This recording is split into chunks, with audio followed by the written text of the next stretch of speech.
ಬೀದಿ ನಾಯಿಗಳೇ ಎಚ್ಚರ, ನಿಮಗಾಗಿ ಬಂದಿದೆ ಹೊಸ ರೂಲ್ಸ್. ವಿಶೇಷ ಕಾರ್ಯಕ್ರಮಕ್ಕೆ ಸ್ವಾಗತ. ನಾನು ಮಹಾಂತೇಶ್ ಹಿರೇಮಠ್. ಅರೆ ಇದೇನಪ್ಪ ಬೀದಿ ನಾಯಿಗಳಿಗೆ ಹೊಸ ರೂಲ್ಸ್, ಬೀದಿ ನಾಯಿಗಳಿಗೇನೆ ಎಚ್ಚರ ಅಂತಿದ್ದಾನಲ್ಲ ಇವನು ಅಂತ ಹೇಳಿ ಯೋಚನೆ ಮಾಡ್ತಿದ್ದೀರಾ?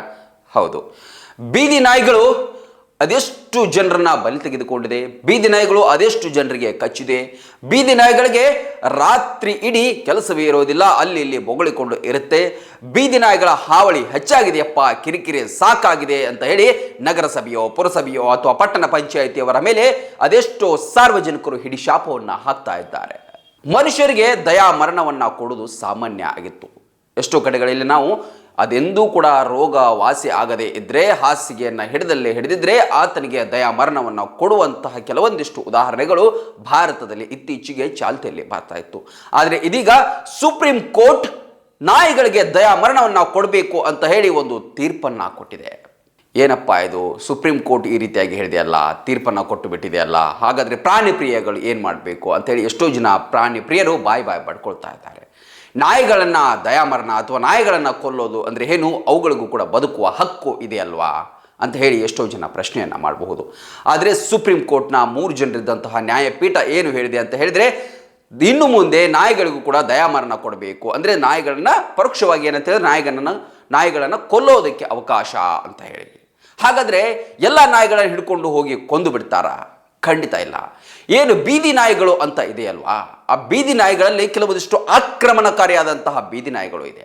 ಇನ್ನೊಂದಿಷ್ಟು ಎಷ್ಟೋ ದಿನದಿಂದ ರೋಗವನ್ನು ಹಚ್ಚಿಕೊಂಡು ರೋಗವಾಸಿಯಾಗದಂತಹ ರೋಗಗ್ರಸ್ತ ನಾಯಿಗಳಿದೆ, ಅಂತಹ ನಾಯಿಗಳು ಕೂಡ ಇದೆ. ಇನ್ನೊಂದಿಷ್ಟು ನಾಯಿಗಳಿದೆ ಹುಚ್ಚು ನಾಯಿಗಳು. ಹಾಗಾಗಿ ಈ ರೀತಿಯಾದಂತಹ ಪ್ರಕರಣಗಳೇನಿದೆ, ಈ ರೀತಿಯಾದಂತಹ ಒಂದು ಕೆಟಗರಿಯ ನಾಯಿಗಳೇನಿದೆ, ಇವುಗಳನ್ನು ಕೊಲ್ಲಿ ಅಂತ ಹೇಳಿ ಎಲ್ಲ ರಾಜ್ಯಗಳಿಗೂ ಮತ್ತು ಕೇಂದ್ರಾಡಳಿತ ಪ್ರದೇಶಗಳಿಗೂ ಕೂಡ ಈ ಸುಪ್ರೀಂ ಕೋರ್ಟ್ ದಯಾಮರಣದ ಈ ಆದೇಶವನ್ನು ಹೊರಡಿಸಿ ಸೂಚನೆಯನ್ನು ಕೂಡ ನೀಡಿದೆ. ಯಾಕಂತ ಹೇಳಿದ್ರೆ ಇತ್ತೀಚೆಗೆ ಹಲವಾರು ಪ್ರಕರಣಗಳು ಕೂಡ ಬೀದಿ ನಾಯಿಗಳಿಂದ ನಡೆದಿತ್ತು. ಎಷ್ಟೋ ಕಡೆಗಳಲ್ಲಿ ಮನೆಗಳಲ್ಲಿ ಮಲಗಿದಂತಹ ಕಂದಮ್ಮಗಳನ್ನು ಕೂಡ ಎತ್ತಿಕೊಂಡು ಹೋಗಿ ಕಚ್ಚಿ ಕೊಲೆ ಮಾಡಿದಂತಹ ಘಟನೆಗಳು ಕೂಡ ಸಾಕಷ್ಟಿತ್ತು. ವಯೋವೃದ್ಧರು ತಿರುಗಾಡುವಾಗ ಅವರ ಮೇಲೆ ದಾಳಿ ಮಾಡಿದಂತಿತ್ತು. ಎಷ್ಟೋ ಕಡೆಗಳಲ್ಲಿ ರೋಗ ಹಿಡಿದಂತಹ ನಾಯಿಗಳು ಬೇರೆಯವರನ್ನ ಕಚ್ಚಿ ಅವರಿಗೂ ಕೂಡ ರೋಗವನ್ನು ಅಂಟಿಸಿದಂಥ ಉದಾಹರಣೆಗಳಿತ್ತು. ಜೊತೆಗೆ ಈ ಅತಿಯಾದಂತಹ ಶಬ್ದ, ಕರ್ಕಶ ಶಬ್ದದಿಂದ ಬೊಗಳಿ ಎಷ್ಟೋ ಜನರಿಗೆ ನಿದ್ದೆಗೆಡಿಸಿದ್ದಿತ್ತು. ಹಾಗಾಗಿ ಈ ಒಂದು ಸುಪ್ರೀಂ ಕೋರ್ಟ್ ಏನು ಹೇಳಿದೆ ಅಂತ ಹೇಳಿದ್ರೆ, ಯಾವತ್ತಿಗೂ ಕೂಡ ಸಂವಿಧಾನದ ನಾವು ಅಡಿಯಲ್ಲಿ ನೋಡಿದಾಗ ಮಾನವ ರಕ್ಷಣೆಯೇ ಮುಖ್ಯ, ನಾಯಿಗಳ ಬದುಕುವಿಕೆ ಎಷ್ಟು ಮುಖ್ಯವೋ ಅದೇ ರೀತಿ ಮಾನವನ ರಕ್ಷಣೆ ಮುಖ್ಯ ಅಂತ ಹೇಳಿ ಒಂದು ನಿಲುವಿಗೆ ಬಂದು ಈ ತೀರ್ಪನ್ನು ನೀಡಿದೆ. ಹಾಗಾದ್ರೆ ಏಕಾಏಕಿ ಇಂತಹ ಎಲ್ಲ ನಾಯಿಗಳನ್ನ ಅಥವಾ ಕಂಡ ನಾಯಿಗಳನ್ನ ಹೊತ್ಕೊಂಡು ಹೋಗ್ತಾರಾ? ಇಲ್ಲ. ಅದಕ್ಕೂ ಕೂಡ ಸುಪ್ರೀಂ ಕೋರ್ಟ್ ಏನು ಹೇಳಿದೆ ಅಂತ ಹೇಳಿದ್ರೆ, ತಜ್ಞ ಪಶು ವೈದ್ಯರೇನಿದ್ದಾರೆ ಅವರಿಂದ ಸೂಕ್ತವಾದ ಸಲಹೆಯನ್ನು ಪಡೆಯಬೇಕು. ಯಾವ ನಾಯಿಗಳು ಆಕ್ರಮಣಕಾರಿ ಇದೆಯೋ ಇಲ್ವೋ ಅನ್ನೋದನ್ನ ವರದಿಯನ್ನ ಪಡೆದು ಮಾತ್ರ ಅಂತಹ ನಾಯಿಗಳನ್ನು ಕೊಲ್ಲೋದಕ್ಕೆ ಒಂದು ಅವಕಾಶವಿದೆ. ಜೊತೆಗೆ 2025 ಕೂಡ ಒಂದು ವರದಿಯನ್ನು ಸಲ್ಲಿಸಿತ್ತು. ಏನಂತ ಹೇಳಿದ್ರೆ, ಸಂತಾನಹರಣ ಚಿಕಿತ್ಸೆಯನ್ನು ಮಾಡುವುದು ಅಥವಾ ಏನು ಆ ಒಂದು ಕೇಂದ್ರಗಳಿಗೆ ಸಾಗಿಸುವುದು, ಮತ್ತೆ ಸಂತಾನಹರಣ ಚಿಕಿತ್ಸೆ ಮಾಡಿದ ನಂತರ ಏನು ಮಾಡ್ತಾ ಇದ್ರು, ಇಷ್ಟು ದಿನ ಯಾವ ಪ್ಲೇಸಲ್ಲಿ ಇತ್ತು ಅದೇ ಪ್ಲೇಸಲ್ಲಿ ಹೋಗಿ ಬಿಡ್ತಾ ಇದ್ರು. ಹಾಗಾಗಿ ಇಂತಹ ಎಲ್ಲ ಪೂರ್ವಾಪರ ವಿಚಾರಗಳನ್ನ, ಸಾಧಕ ಬಾಧಕಗಳನ್ನ ವಿಚಾರಣೆ ಮಾಡಿಯೇ ಸುಪ್ರೀಂ ಕೋರ್ಟ್ ಈ ಒಂದು ತೀರ್ಪನ್ನು ನೀಡಿದೆ. ಇನ್ನು ಮುಂದೆ ನಾಯಿಗಳಿಗೂ ಕೂಡ ದಯಾಮರಣ ಅಂತ ಹೇಳಿ ಈ ತೀರ್ಪು ಆಗಿತ್ತು. ಇದನ್ನೊಂದು ಹೇಳುವ ಪ್ರಯತ್ನ ನಮ್ದಾಗಿತ್ತು. ಇದಾಗಿತ್ತು ಇವತ್ತಿನ ವಿಶೇಷ. ಲೇಟೆಸ್ಟ್ ಸುದ್ದಿಗಳಿಗಾಗಿ ನೋಡ್ತಾ ಇರಿ ರನ್ ಟಿವಿ. ಇದು ಸಾಮಾಜಿಕ ಚಿಂತನೆ.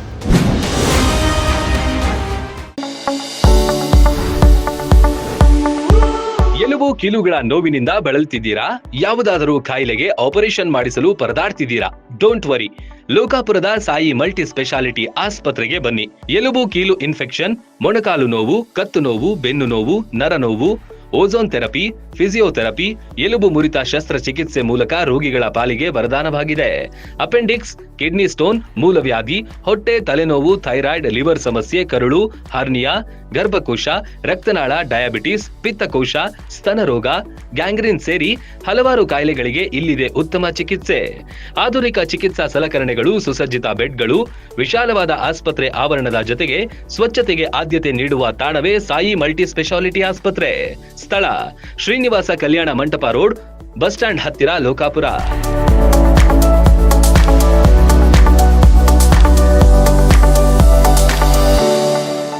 ರನ್ ಟಿವಿ ನ್ಯೂಸ್ ವಿಡಿಯೋಸ್ ನೋಡಲು ಸಬ್ಸ್ಕ್ರೈಬ್ ಮಾಡಿ, ಬೆಲ್ ಐಕಾನ್ ಪ್ರೆಸ್ ಮಾಡಿ.